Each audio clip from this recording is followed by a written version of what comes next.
तो 31 number question क्या है कि लोकसभा के सभापति को किसके द्वारा हटाया जा सकता है? राष्ट्रपति, प्रेसिडेंट, है ना। बोले तो speaker removed by whom? President, Lok Sabha के बहुसंख्यक सदस्यों द्वारा, प्रधानमंत्री, प्राइम मिनिस्टर, या संसद के दोनों सदनों के सदस्यों द्वारा, by the member of two house, both house of the parliament.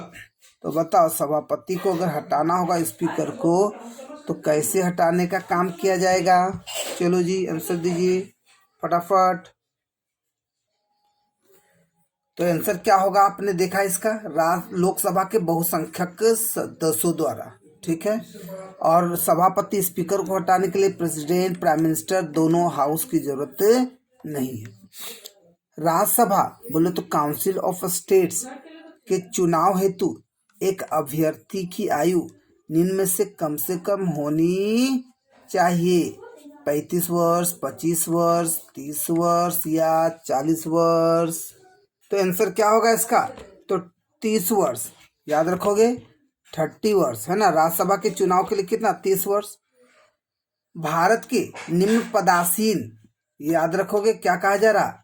Bharat के निम्न पदासीन उपराष्ट्रपतियों में से किसने राष्ट्रपति के पद के लिए चुनाव लड़ा और हार गए? देखिए, है ना, कौन उपराष्ट्रपति ऐसे हैं जो राष्ट्रपति के पद के लिए चुनाव लड़े और हार गए?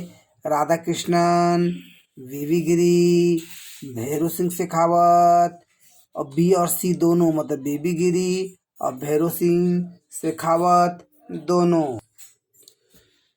तो आई 33 का क्या होगा? C number, Bhairon Singh Shekhawat. तो याद रखोगे, नाम भी ऐसा भैरू सिंह। तो भैरू सिंह ये ऐसे उपराष्ट्रपति थे जो राष्ट्रपति के पद के लिए चुनाव लड़े और हार गए, इसे याद रखिए, है ना। नेक्स्ट, किस अनुच्छेद के अंतर्गत कोई नागरिक मूल अधिकारों के किसी भी उल्लंघन के लिए सीधे ही सुप्रीम कोर्ट में मुकदमा कर सकता है? याद रखिए, है ना।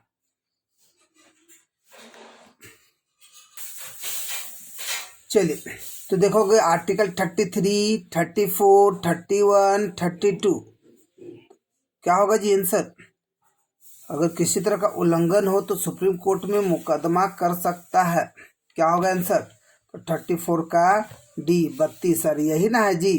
संवैधानिक उपचारों का अधिकार, कॉन्स्टिट्यूशनल रेमेडीज, इसी में 5 रीट, बोलो जी, है ना, 5 रीट, जो कि आप देखोगे आप लोगों को ये लगातार पढ़ाए जा रहे हैं, ये प्लस क्लास में आपको दिए जा रहे हैं।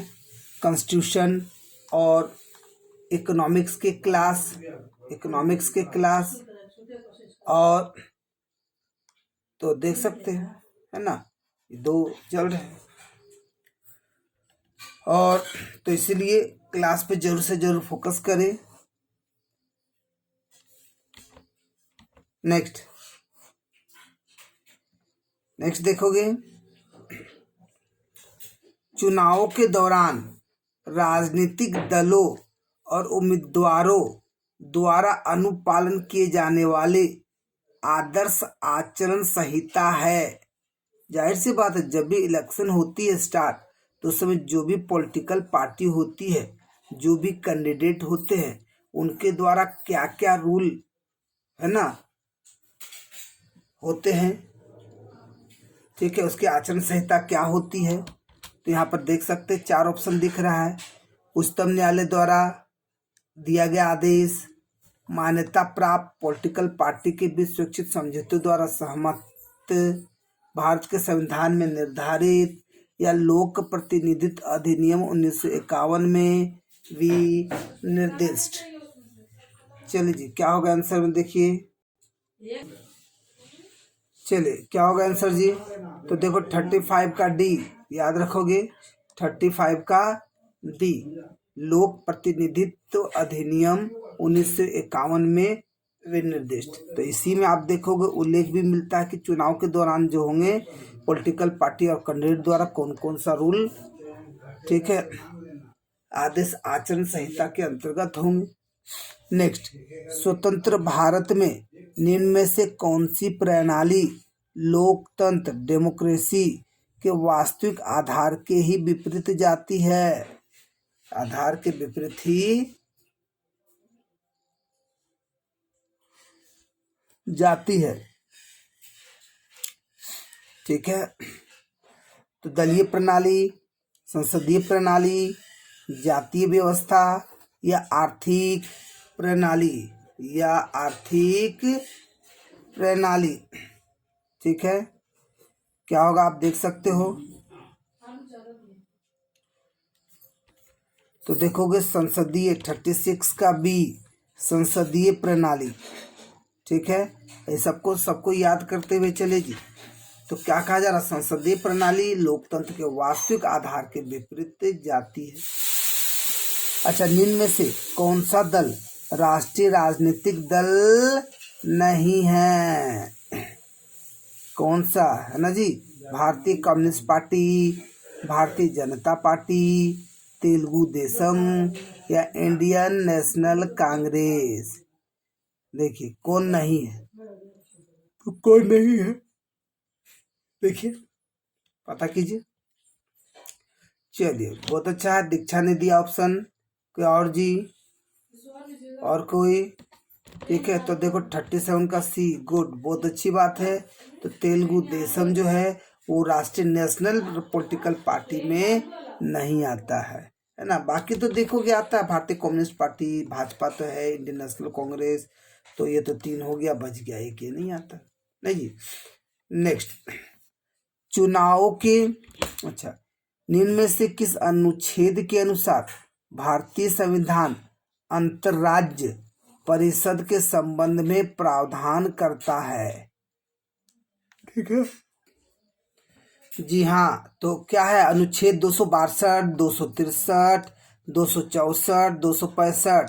जी, दीक्षा नविता ने आंसर सही दिया, 38 का है ना, बी नंबर क्या हो जाएगा जी? 38 का बी, 263। अच्छा, उन लोगों ने, अच्छा तो समझ में आ गया जी क्या है, तो 263 याद रखने का काम करेंगे।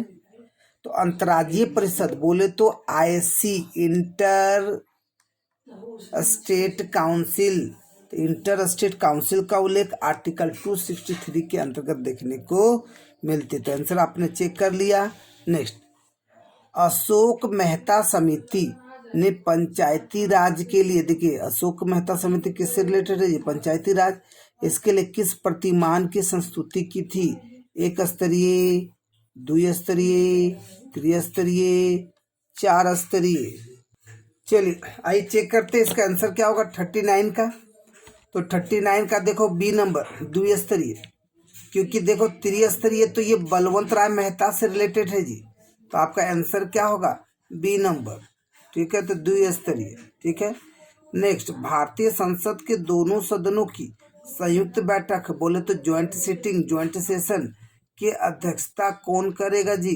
प्रेसिडेंट, राष्ट्रपति, उपराष्ट्रपति, वाइस प्रेसिडेंट, लोकसभा अध्यक्ष स्पीकर या चीफ जस्टिस, मुख्य न्यायाधीश।